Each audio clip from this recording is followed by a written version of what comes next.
Il est 7h10, l'heure d'ouvrir notre fenêtre vers l'étranger. Où allons-nous, Maya? Eh bien, figurez-vous que nous partons à Londres. À Londres, on en parlait il y a quelques instants avec Valérie. Je crois d'ailleurs, Maëlys Septembre, que le vent commence un peu à souffler autour de vous. C'est pas de météo dont on va parler ce matin, mais plutôt de cinéma et de séries, parce que de plus en plus de tournages se déroulent au Royaume-Uni.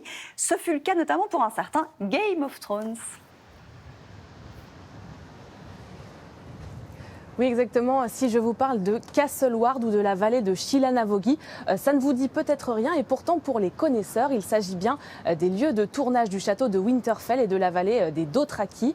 Il se trouve en Irlande du Nord, comme beaucoup de lieux de la série. Et même si les 8 saisons sont désormais terminées, eh bien, le pays continue de surfer sur le succès de Game of Thrones. En 2018, par exemple, 350 000 personnes sont venues visiter le pays spécialement grâce à la série. Et désormais, les fans peuvent même découvrir les studios de tournage de la série. Ça a ouvert au début du mois de février. Ils peuvent marcher dans les traces de leurs personnages favoris et même voir le fameux trône de fer que les familles se disputent dans la série.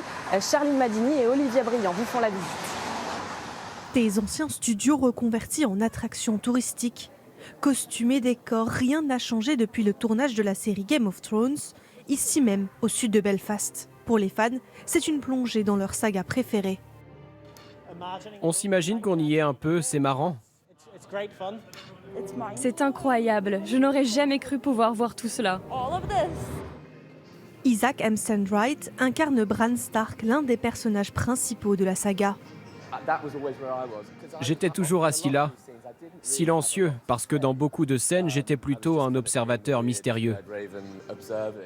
Un retour avec émotion dans cette pièce qui l'a vu grandir pendant 8 saisons. Pour les fans qui connaissent ces endroits et leurs personnages, je pense qu'ils vont aussi être très émus. En tout cas, moi je le suis. J'ai presque versé une larme en voyant mon costume.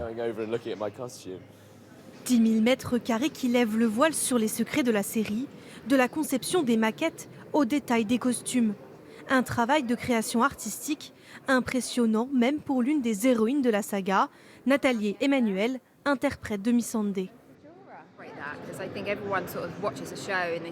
Lorsqu'on regarde la série, on nous voit nous, les acteurs.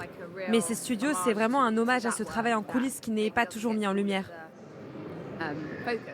Les fans de la série venaient déjà en Irlande du Nord, sur les lieux de tournage en extérieur, en particulier la côte et les châteaux en ruine. Les studios sont désormais une nouvelle étape de leur visite, à 47 € l'entrée. D'où venez-vous? Du Mexique? Des revenus supplémentaires pour les producteurs. Les fans de Game of Thrones viennent en Irlande du Nord pour vivre cette expérience. Donc c'est génial d'avoir cette attraction en plus désormais. On espère accueillir des centaines de milliers de visiteurs.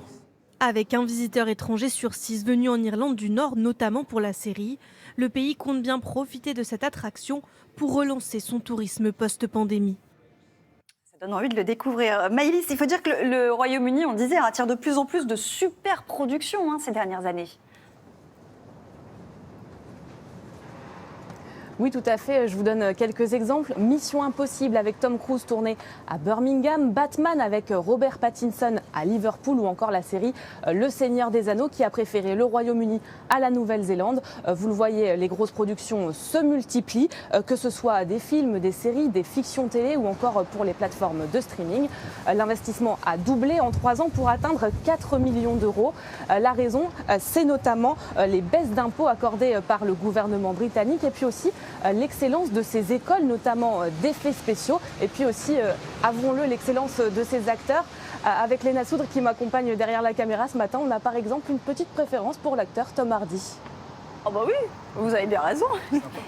Effectivement, il est pas mal. Merci beaucoup, Maëlys Septembre, en direct de Londres. Et abritez-vous parce qu'effectivement, ça commence à pas mal souffler.